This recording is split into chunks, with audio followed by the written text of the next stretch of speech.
Cool. I think we're live. Good afternoon, everybody. My name is Kimmy McBurney, and this is Shoe Spark Society. We are here for our weekly Tuesday interview where we dig into all things ladies in real estate. Today, I have with me Priya. That's correct, right?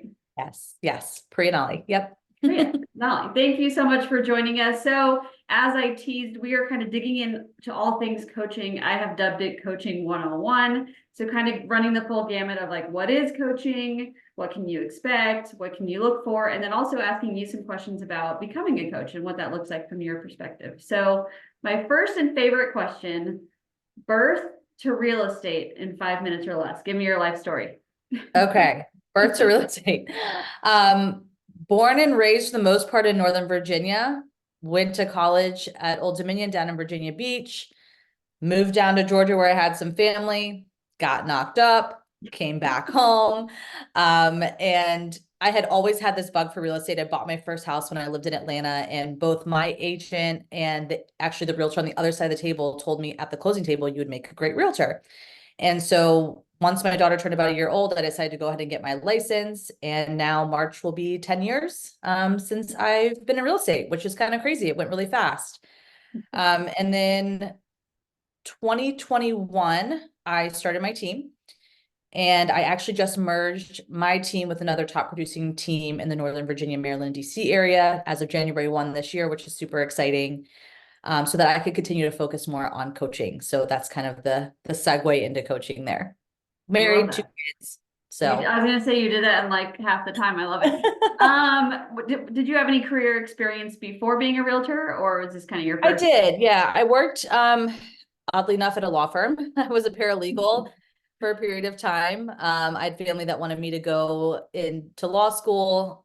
I just didn't love school enough to do that. So that along with I was in a caregiver role. I'm the oldest of my siblings. I've cared for all three of my grandparents that have passed before they passed away in some capacity, very heavily with my dad's parents. I was a nanny for children for several years, especially as a single mom. It was a way for me to bring my daughter and make money. So, but always in a caregiver role. And I love it. And now I get to caregive for my coaching clients and my real estate clients.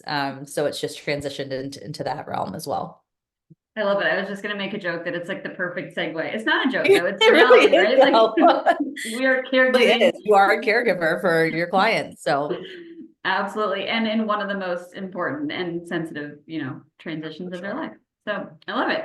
Okay, so I feel like we should go like bare bones, like coaching 101. I feel like this is thrown around so much. Like, what is real estate coaching? Let's start there.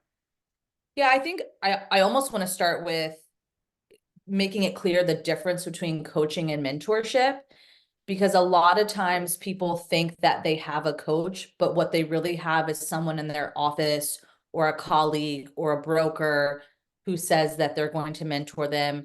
And it's not the same as coaching. When you have maybe accountability partner or someone that's farther ahead than you in your career and they're mentoring you, or maybe you're a part of a mentorship program at your brokerage, things like that, they are going to guide you through your transactions. They're going to give you some general business advice, but they're not giving you hands-on support. Why? Because they don't have the capacity. They are focused on their own business. They are focused on what they need to do to put money in their pocket every single day for their family.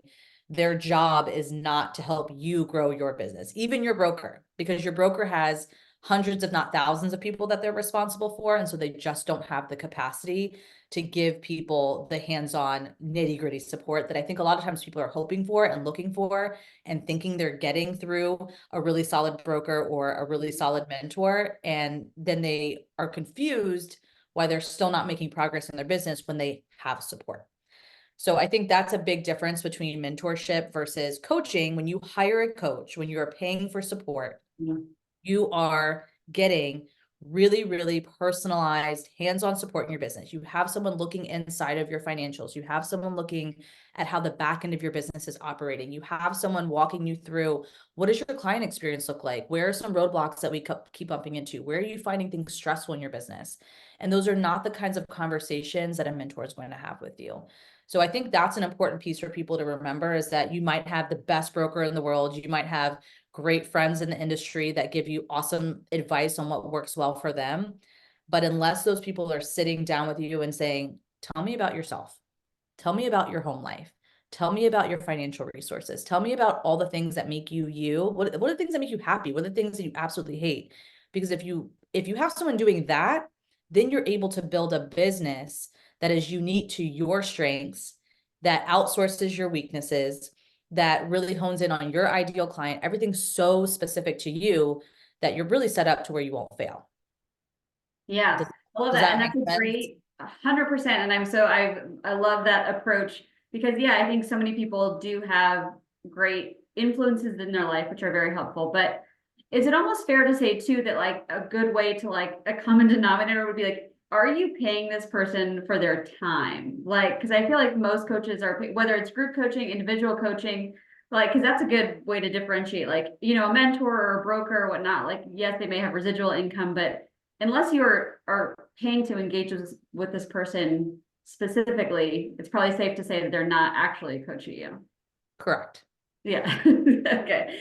All I've right. never met So an actual business coach that just gives their services, their true services away for free. Doesn't mean that they don't have, like, I just launched a free mini course. Like, there's going to be free aspects that exist, but no mhm, one's giving away their time for free, nor should they.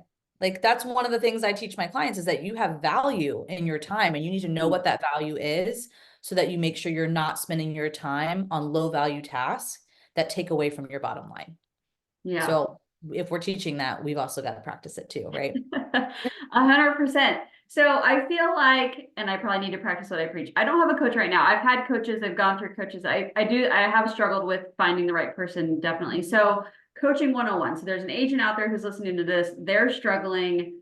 Where do they even start? And let's assume this person in particular doesn't have a lot of, you know, disposable income. Like, where do you point someone in the right direction? Just beginning their search for a coach. I think the main thing to think about when you're looking for a coach, regardless of where you are in your business journey, is figuring out where you need the most support.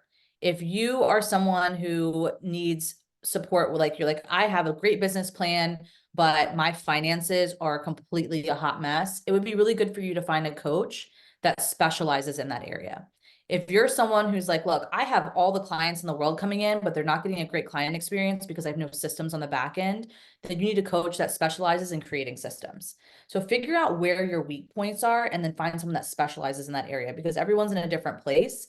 If you're a brand new agent that doesn't have much in terms of financial resources, just getting plugged in with any coach and following their content to start will help you get an idea of their vibe and their energy and what type of support they provide so that when you are ready to invest, you kind of have a sense of who you want to invest with. I think at the end of the day, you can do courses and group programs at a lower investment. So it's just about finding the right person though, because I always have a coach. Coaches should always have coaches. I always have a coach. But I've also worked with really crappy coaches over the years. I've worked with people who have overpromised and underdelivered, and that sucks.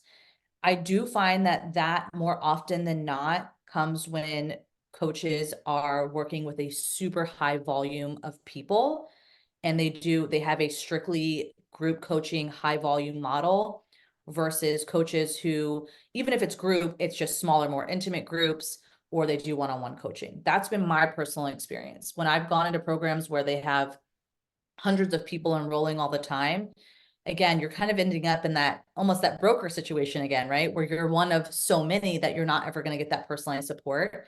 So my bigger thing is ask yourself, what do you need support with and what is your goal? Because that's going to help you figure out who you need to get it from. But also, if you know your goal is to make six figures, you've got to be realistic that you're going to have to invest in yourself. If Mhm. you're starting a brand new coffee shop, you've got to pay rent for the brick and mortar. You've got to pay for the coffee cups and the coffee and all these things that go into building this brand new business. Real estate's no different. And I think a lot of times realtors forget that they're entrepreneurs and you are building something from scratch and it takes an upfront investment, not just in buying the coffee cups and the coffee, but in learning the skills that you need in order to be successful. Yeah, I love that. So I guess, like you said, if someone really doesn't have the resources, starting with, I guess, group coaching or small group coaching wouldn't be a bad place to start. Do you have No, any yeah, tips start of, somewhere. Start somewhere. yeah, but I But also it's like more the so about suggestion. Go ahead. Sorry. No, I was just saying it's just more so about making sure you're finding the right person, whether you do one-on-one or group, or even if right now you're like, I have, $500, I want to just buy a course and get support that way. Just make sure you're taking the time to really think about who you're investing with, right? Because if they are someone that specializes in an area that's not where you're lacking, then that's going to be a waste of $500. Or if it's just not someone that you feel like you're going to be able to learn from them, you want someone who's going to break things down for you in fine detail and in a way that is easy for you to understand and absorb and actually translate into implementing. Yeah, I love that. So it's like niche down in your training. Like we should all Yeah. have a niche in our business, like niche down in your training. I love that. And I also love the tip of like finding someone you can grow with, right? So if you have an individual coach that you so want to work with but can't afford it, maybe see how you can get into their world, either group coaching or courses that will eventually build so you have that rapport, have that relationship. Yep. So I love Exactly. that. So, I mean, where do you recommend they make that journey? Like, do you offer group coaching, or how do you recommend people find that niche? I guess Facebook is probably a good resource. Yeah, I mean, there's tons of groups and things out there. It depends on what you're looking for. So again, Instagram is a good place to look for people, honestly. I don't offer a group program right now. I am in the process of, I had one last year. I took it down. I want to revamp it. So I'll be relaunching that later this year. But again, my group will be small and intimate. It'll be 10 people max at a time, because I'm a coach that gives very, very hands-on support. I am inside of your business just like you are. I am looking at your emails. I am looking at your content. I am looking at all the pieces of your business that make it all turn on the back end, because that's the type of support that I think is needed and that Mm. most people don't get, which is why they don't hit their goals. Even with my group, it'll be very small, very intimate, very hands-on. I do a VIP day. That's right now kind of this thing that I launched or later last year rather, where I'm still giving hands-on one-on-one support, but we spend 3 hours together instead of 6 months together. And Mm. so that's a way for us to get the foundational pieces. If you're like, okay, I need to figure out how I need to follow up with all these leads I have coming in. Great. Let's spend 3 hours together and we're going to hammer out every detail so you walk away with something tangible. So even finding things like that, if you're just starting off and you want someone to talk with you one-on-one and get your specifics hammered out, something like that's a great way to get started in coaching. And I always offer all my VIP day people, if you decide after VIP day you want to continue into one-on-one coaching, I take their full investment and I apply it to their new program, so they don't feel like they're double paying. So finding unique situations like that too, where you can get the support and get the hands-on at your pace and at your budget without feeling like you're also committing to someone for 6 months, right? That's a way to get to know a coach as well, figure out if their style aligns with you, and then you can continue to invest from there if it makes sense. Yeah, that makes total sense. And I'm like, I wish everyone offered that. So that's a good question. Like, so if you're getting into coaching, one-on-one coaching, like what should you look for? And I don't want to say like what's fair pricing, but like what are fair terms? Like, like you just said, should they expect long-term commitments? Should they expect month to month? Like, what are kind of like the red and green flags they should be looking for when looking for a coach? Sure. I think most coaching programs I see are about 6 months at a minimum. It's hard to really provide somebody the in-depth support and get inside of their business the way that you need to in any less amount of time. Just because there's a lot that goes into learning who a person is. I tell all my clients, like, the first month together is me learning more about you on a deeper level so that I can guide you, right? I just had one of my first calls with one of my new one-on-one clients today, and it's a lot of me asking questions to really understand what's happening and where we need to start addressing some of the issues. So I mean, ultimately, 6 months is probably about what I would expect. There's some coaches that have a year minimum. I think it's hard for people to make that kind of commitment, especially if they've never worked with somebody before. But I have one of my coaching clients has been with me for 2 years. So, it just depends on what people are looking for and what they want.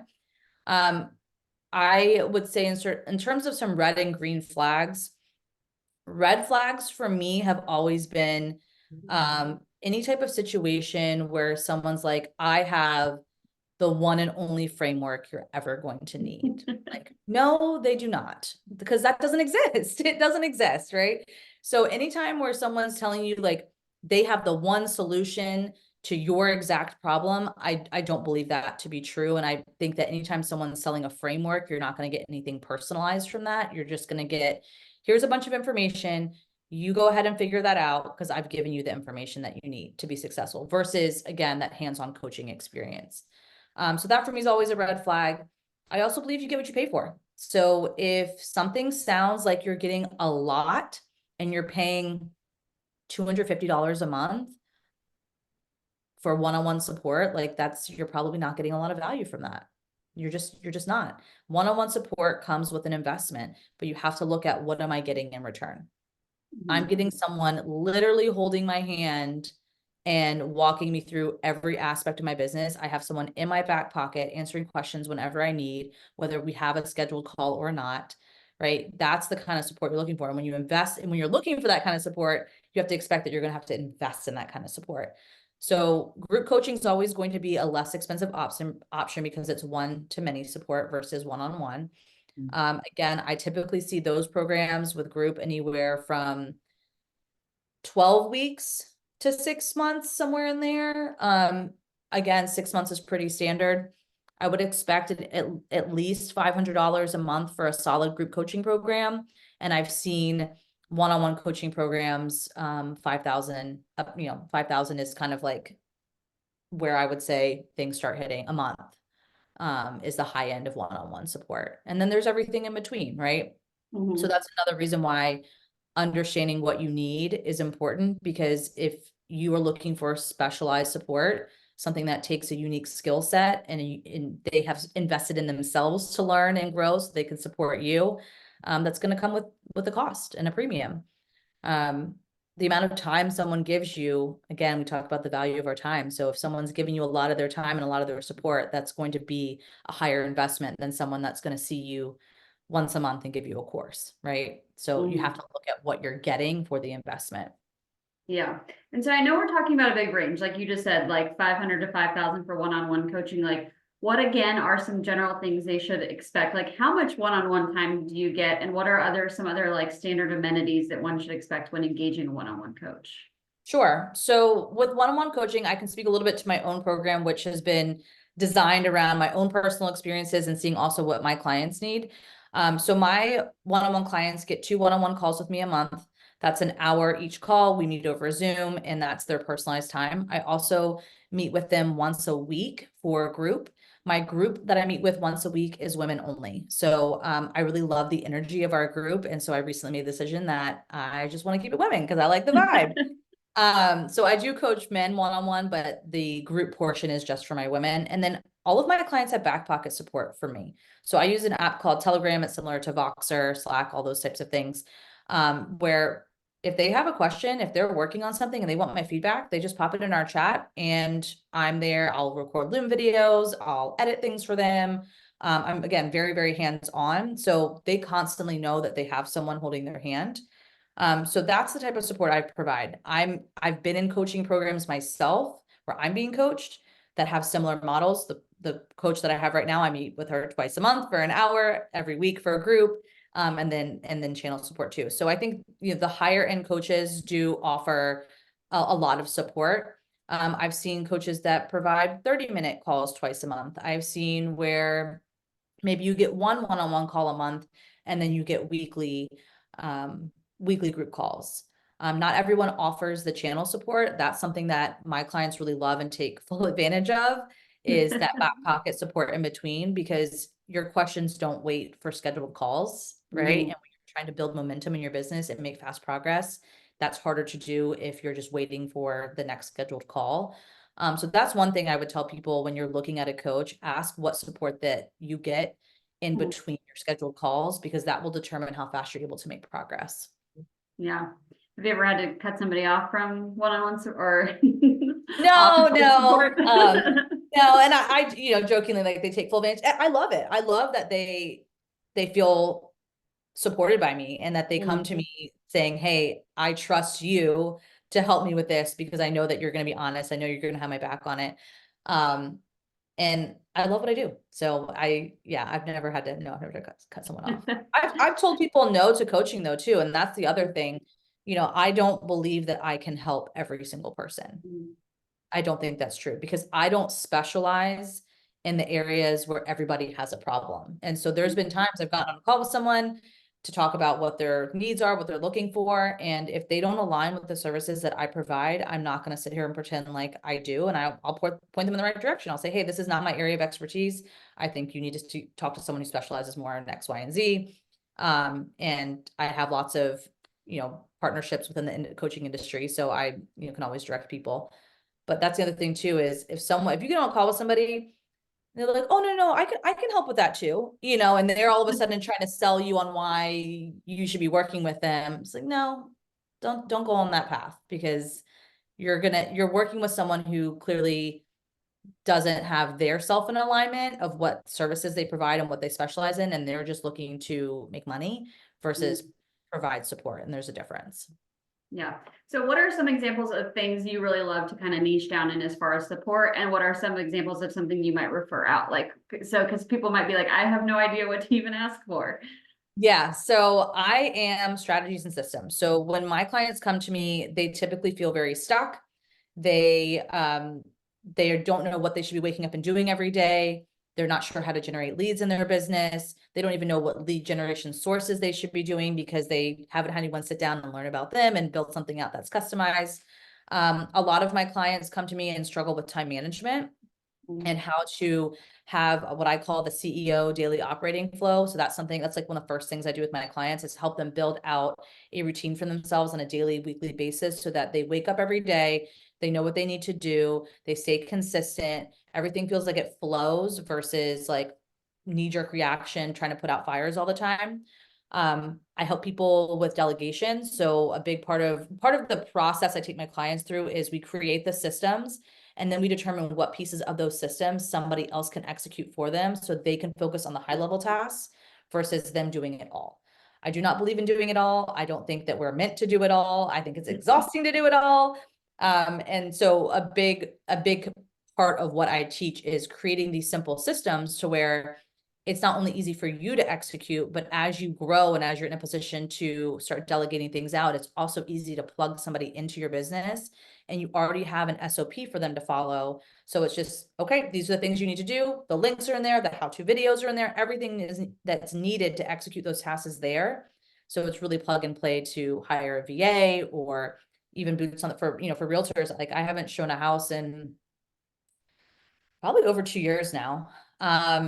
It's been at least 2 years because I have the systems in place and now I have a partner, but I have people that are coming into my existing system and able to execute things for me, and they know exactly what they need to do. And that way I'm not having to do it all. So really that's my area of specialties, is creating the systems, helping you simplify them, because people think that systems means a lot of moving parts, and it doesn't need to. It shouldn't be that. And just simplifying life in general. I tripled my 6-figure income in less than a year while working half the amount of time that I was working before, because I created all these systems. So I got my hours down to about 25 hours a week. This was while I was planning my wedding, moving, raising children, doing all the things. So I'm a big believer in creating the systems that you need for yourself and your business and your family. That's another thing. Ooh, I want to touch on this really quick because it just came to my mind. So when you're looking for a coach, yes, you are hiring a coach to help you with your business, but you are a human being first. And every single one of my coaching clients I've ever had at some point in time has cried on one of our calls, because life gets hard.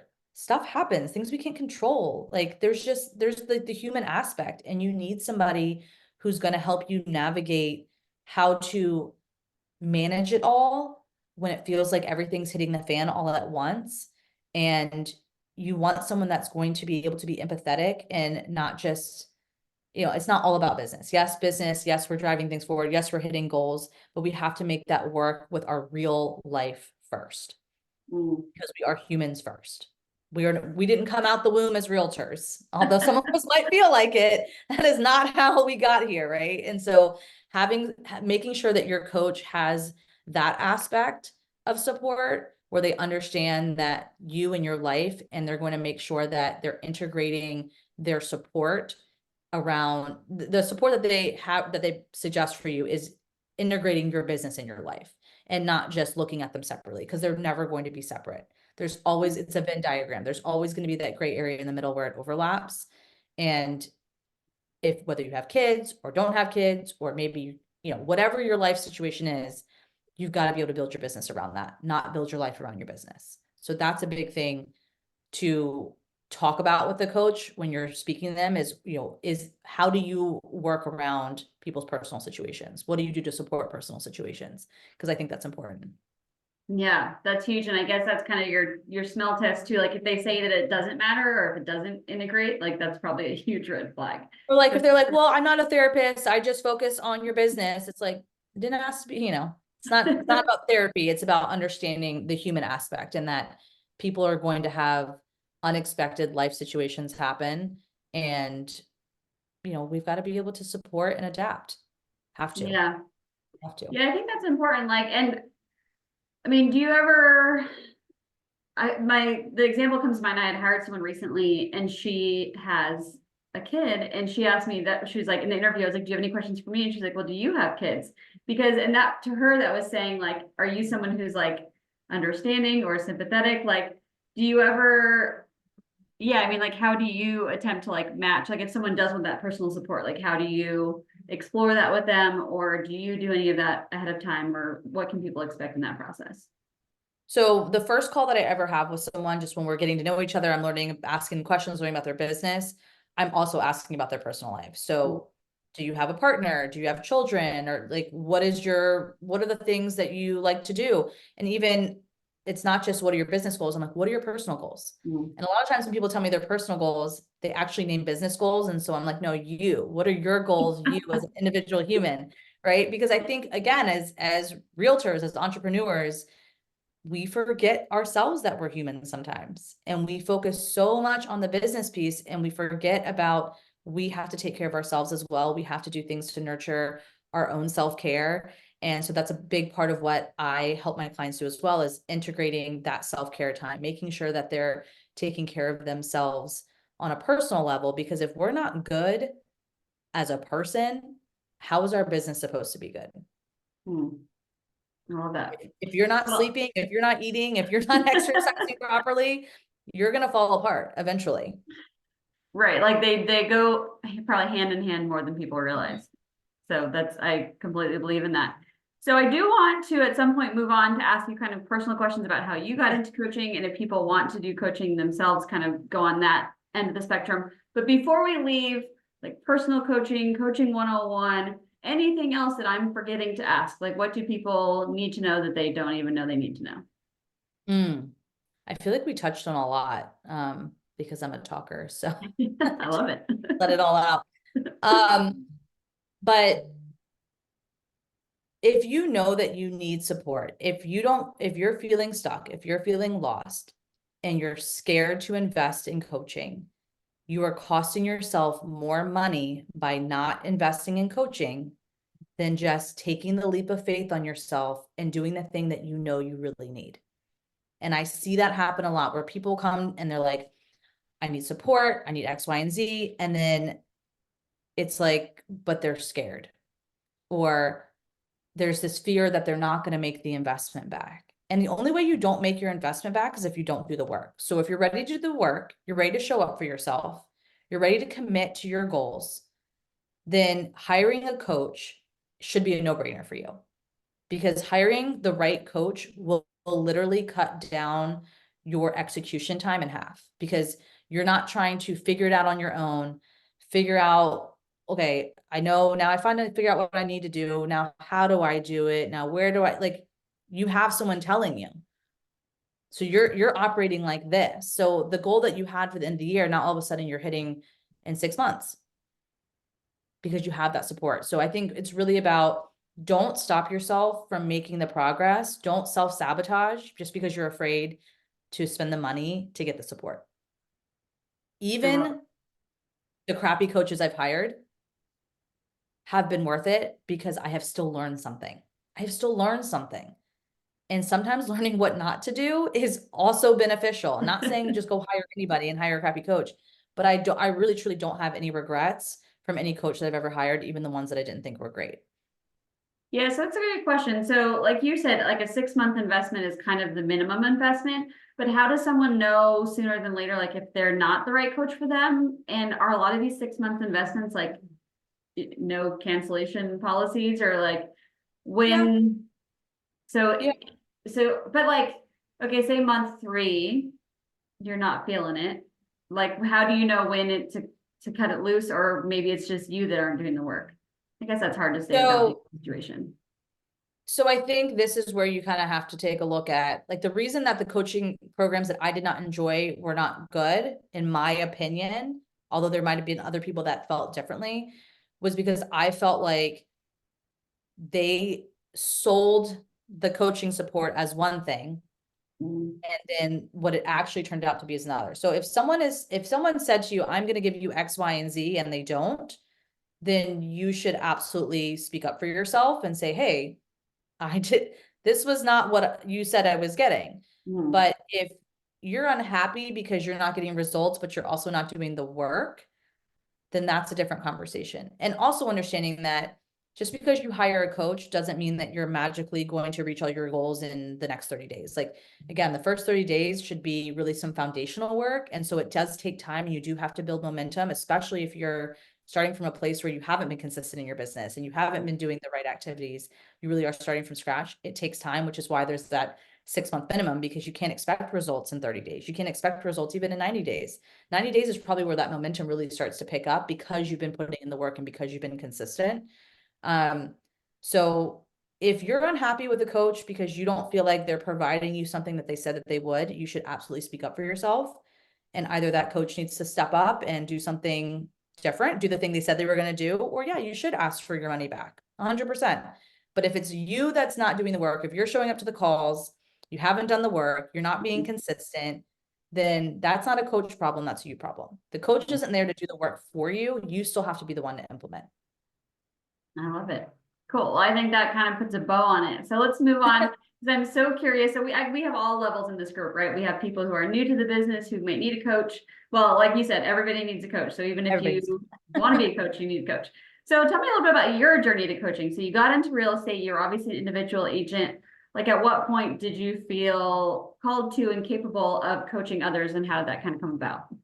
So it's actually kind of a little bit of an interesting journey. I got asked by a title company to assist them in creating some of their back-end systems and helping with their client experience in 2017.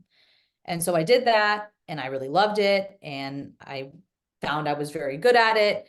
And I always knew I was good at systems, but it was a different experience to, I'm being hired for this, right? And that was a really specific job I had. And then after 2017, there was a couple real estate teams that I helped do kind of the same thing. I was coming into their systems and helping them map things out and just simplify and streamline everything. And again, I was like, oh, I really enjoy this. But Mm, I was focused on my own business and doing my own thing. So I never really went beyond just when people would reach out and ask. But then I started noticing more and more people were reaching out and wanting to pick my brain, and asking for support. And then at one point, when was that? What year are we in? In 2020, that's when I officially helped my first like realtor one-on-one. I was meeting with her. At that point, I had no like official program or anything. I was meeting with her every week, and I was like, I'm gonna help this woman. Like, she needs support. She had been struggling for 2 years and only did 2 transactions over those 2 years. She had quit her full-time job. She had young kids. Like, she needed help. And I was like, I'm gonna go all in. She had joined my real estate team, a team that I was on before I started my own team. I was partnered with someone else. Anyways, so was helping her. And through that process, I was like, oh my gosh, I love this. Like, mm, I absolutely love helping her. She was doing the work and she was making really fast progress. And she went from 2 transactions in 2 years before I started helping her to 9 transactions in 9 months, our first 9 months of working together, and then continued to grow her business from there. So that was the first experience I had where I was like, okay, I really love this. And then I again continued to have people asking to pick my brain and asking for support. And so finally in December of 2021, I officially started taking on coaching clients. I hadn't launched my business like publicly. But as I was meeting people, I was saying, okay, like this is the support that I provide, and started bringing on coaching clients one-on-one. Mm. And then I officially launched everything July of 2022. The Okay. years all blur together. It's so hard for me to keep track of. Um, but yeah, July of 2022, I was like, okay, I love this. I'm gonna full blown do it. And I officially launched, and slowly over time, the percentage of my time has Mm. increased in what I'm putting towards coaching versus real estate. And now I'm pretty much at like 95% coaching. Now that my partnership started January 1, everything's really rolling in a great way. I'm still supporting my real estate clients in the sense that I'm in the coaching role with my real estate clients. So I do my consultations and I'm there for advisory purposes. But again, all the other stuff, there's systems in place. So really just focused on coaching and loving it, enjoying it. One-on-one is my favorite. But I do want to do a group where I can have just like an intimate, smaller group of people, which will happen hopefully by June. Nice. So when you say launch, like, are you an LLC? Like, do you do it as like a separate business? Yeah. Yep. Oh, LLC. I love it. Yep. Like, kind of nitty gritty like that. Like, where did you learn this, or where did you find your coach? I guess would be a good question to ask. The first coach I ever hired was recommended to me by a mutual friend. Mm. Um, and looking back, I think they had a referral partnership and she was trying to help out in that way. But the place I was in at that moment, I was just like, yes, I need support. I want support. Like I'm ready. So it worked out great. And I actually met one of my first coaching clients through that coaching program, because she was also in real estate and she was seeing everything I was doing, and she ended up joining me, and that's actually who's been with me for 2 years now. So yeah, so it's been pretty cool. Nice. So is that the coach you still have now through a referral, or No, you? no. So I was with her for 6 months, and that's the other thing too, to kind of circle back to like some of the things to think about is at some point in time, you outgrow a coach, right? Like and it's not that you outgrow them because they can't provide you value, but you need different things. And maybe what you need is something that's more specialized in an area that they don't specialize in. Mm. And so for me, I go to a coach for a specific reason because they specialize in something that I, in my current season, need support with. And then I either will renew with them, or I'm like, you know what? I need someone who specializes in this area now because this is how I've evolved and I've grown. So I think there's also value, just like, you're supposed to get a new therapist every once in a while. Like, I think there's also value in getting a new coach every once in a while because you get a fresh perspective. You get, someone who's seeing things from a different angle. Um, but there's also value in working with someone that just knows you really, really well. And you don't have to kind of restart the process of like retelling your story and explaining exactly where you are and all of that. That's what that ends up being in that first month when you start with somebody, is a lot of that. So Yeah, I love it. So when you were creating your systems and your business, your pricing, your memberships, your structure, all that stuff, I mean, did you reinvent the wheel, or did you kind of have some resources? Like, where did you look to kind of learn this business, I guess?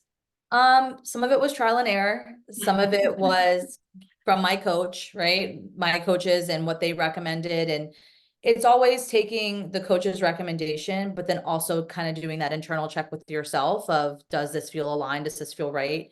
And so it's evolved over time. My pricing structure in July of 2022 is not anywhere near what it is right now, as I've grown and developed and further invested in myself and refine my program and my support. My prices reflect that now. That's just a natural part of the process. Um, but it's also understanding the value too, right? We talked about there's a difference between you're getting one call a month and see you later, and there's not much support, versus like someone that's really heavy inside of your business. So for me, I try to make sure that my pricing always aligns really nicely with the support that I provide, and people feel like, okay, this makes sense because look at everything she's doing. Look at all of the support that I get. I always know that I can get in touch and get the help that I need when I need it. Yeah, I love that. And so you can speak for yourself or you can speak for, agents you work with, but like, what are some good resources? Like I said, obviously you're kind of gathering this data. Like, are you someone who's in a lot of Facebook groups? Do you read a lot of books? Do you follow certain blogs? Do you have certain emails you subscribe to? Like, where do you what are the things you allow to kind of come into your world to influence you? In terms of getting real estate specific information, Let's do both. So, I mean, I know you're more so moving away from production, but obviously you coach agents in production. So, how are you kind of keeping on the ball in terms of real estate and where you get your information from? yeah, I mean, it's one, just getting in touch with, I still stay in touch with all of my real estate friends, and I'm going to events in person. I think in-person events are important. You don't want to spend all your time doing that because then you're distracted from what you're supposed to be doing, but just keeping a pulse on everything, whether that's the news. Facebook groups are important, and I'm in Facebook groups because not only do I want to kind of hear what's going on in not just our market, but markets around the country, but also seeing what agents are struggling with and where a lot of the questions are. That helps me to further refine my program, because I know, okay, these are areas that keep popping up outside of what my individual clients are needing support with. Um, I mean, yes, I read, Atomic Habits is one of my favorite books. I know that's kind of like at this point cliche to say, but it really is one of my favorite books. Um, again, I think, how do you absorb? I love podcasts. I listen to a lot of different podcasts. I would probably say at this point, a lot of my podcasts are more like coaching specific podcasts where I'm learning and growing on that side of my business. But again, it's kind of like picking a coach, like figure out what aligns, figure out how you're going to receive the information the best. You definitely should stay in tune with what's happening though. You can't be serving a client and not in tune with what that client needs, right? So if you're a realtor and you're serving your real estate clients, you've got to know what's going on in your market. You've got to be in tune with the different communities that you serve. And then if you're considering coaching, know who your ideal client is and making sure that you're staying in tune with what that particular person needs support with. Yeah. So same question here. Is there something about coaching or something word of advice you want to give people if they're considering coaching, something I haven't asked that we don't know about yet? If they're considering hiring a coach or coaching themselves. Coaching themselves. Yeah, because I feel like we did the hiring part. So if you're Yeah. considering, like, if someone's like, really feel like you said, like, oh, I've had some experience, I've helped the team, I've offered support, like I want to eventually work towards that goal of transitioning out of production. Like, what do I need to be doing, or what do I need to be asking myself to prepare myself for that possible career path? I think for me, the signs were, okay, I've now had this transformation myself, right?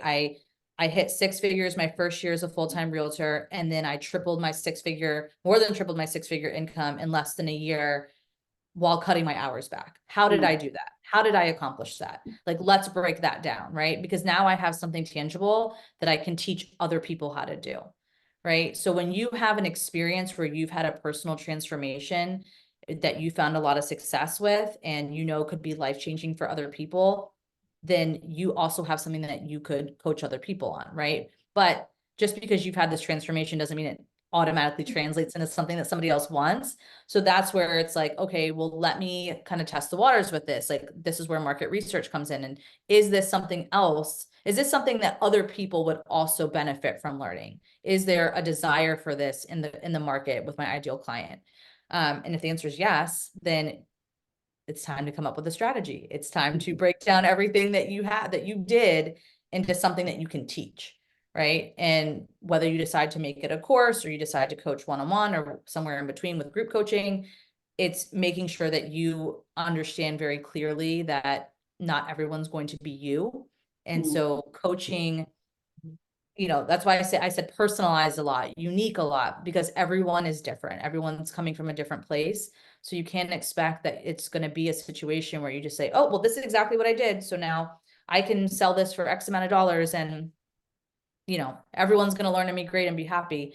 You have to know that everyone's different and that you're going to have to personalize aspects of it, unless you're just selling a course, and then people get what they get and they should know that that's what they're signing up for. Right. But in terms of building out a coaching program and wanting to actually make it something sustainable, just know it's like any other business. It's going to take a strategy. consistency, and support. Like those are the three pieces, right? Any business, you're going to have to invest. It's going to take time. You have to build momentum. It's not going to be a thing where you just show up on Instagram one day and like, hey guys, I'm a coach now.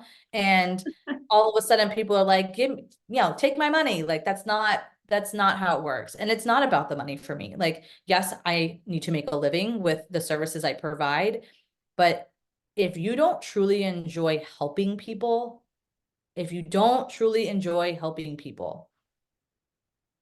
don't coach. Just don't.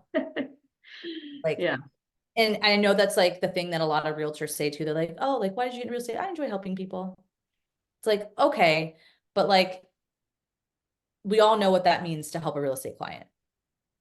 Like, you start seeing the raw version of people when they're in those transactions. And so unless you're prepared to really help people through that, it's not going to be a good fit for you, right?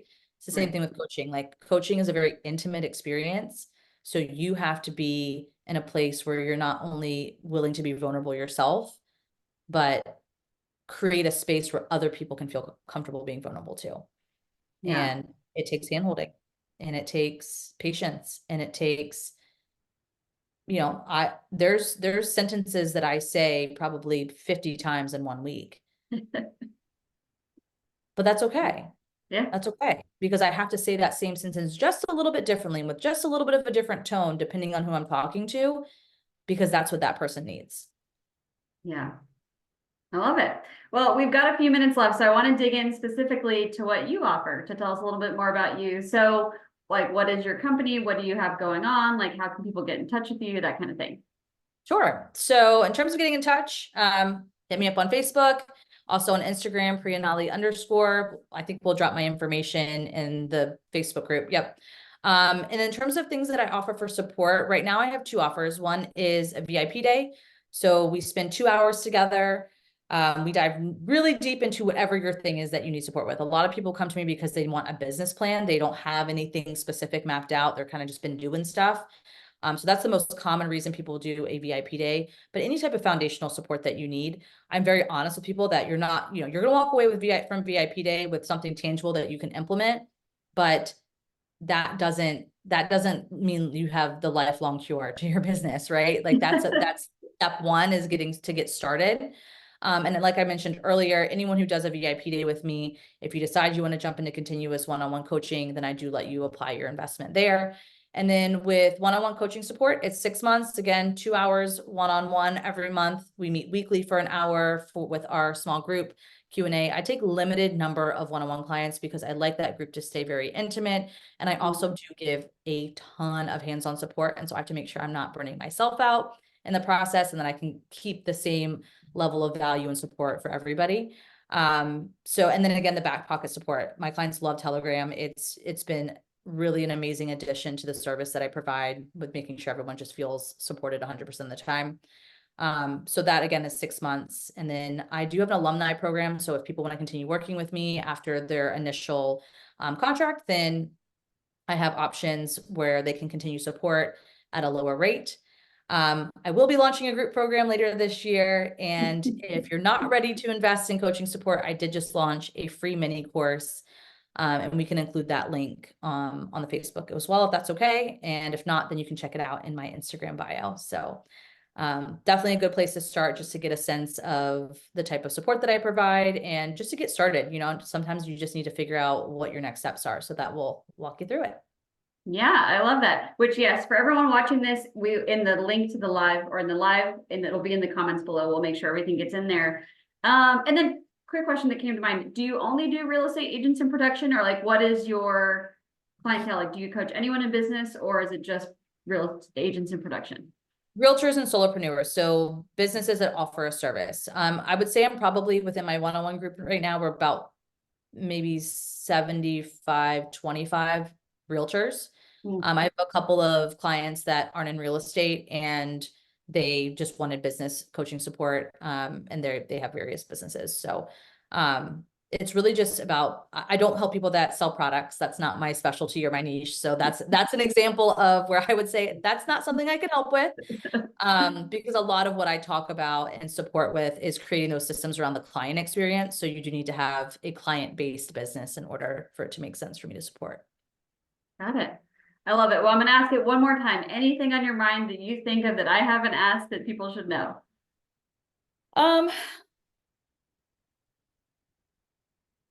Not really. It's about just finding the right fit for you. Everything should be personalized. That I can't reiterate that enough. Just making sure that you're getting personalized support. If you're not in a place where you can invest in that yet, just start somewhere. Just start somewhere, because getting started and heading in the right direction is better than staying still or heading in the wrong direction, right? So we're not meant to figure it out all out on our own, right? They say it takes a village to raise children. I think it takes a village to get through life. So same goes for business. If you are just sitting here spinning your wheels and feeling like you're waking up every day and you're doing a bunch of stuff, but you're not getting the result, or you're not feeling like you're unsure if you're doing the right stuff every day, get support.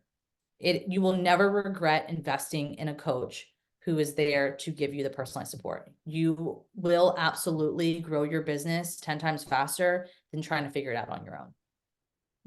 Like I said, don't reinvent the wheel. Yeah, there's no point. There's really no point. Don't do it.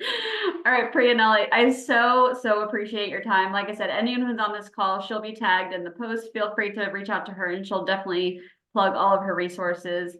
And thank you so much. And I hope you guys have a great rest of your week. Thank you. Talk to you soon. Thank you.